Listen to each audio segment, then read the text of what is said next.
Assalomu alaykum hurmatli mijozlar. Biz hozir 2 xonali uyimizga keldik.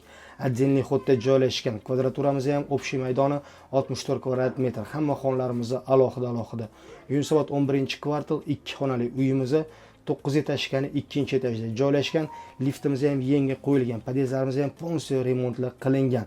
Hamma xonlarimiz alohida, remontlarimiz ham juda ham yaxshi. Kirishimizda prixoshkamiz keng, stroniy shkaflarimiz qilingan. Birinchi o'ng qo'limizda spalniy xonamiz boshlanadi. Bu xonamiz ham keng. Bu yoqqa ham spalniy garnitur qo'yilgan, ham detsi kratlarimiz ham qilingan ekan. Bu xonamizning razmeri 290 ga 520 metr. Sanuzellarimiz razdельный. O'tda hammomimiz, planirovkalarimiz ozgina o'zgartirish kirg'izilingan. O'tda esa hojatxonamiz. O'tda esa oshxonamiz joylashgan.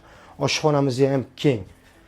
Ikkinchi etajda birinchi etajimiz neжилой bo'lgani hisobiga bu yerda полностью panoramniy oyna qilishgan egalari, plus yana дополнительный terrasamizni qilib qo'yishdi. Bu yoqqa полностью mana холодный komnata desak ham bo'ladi.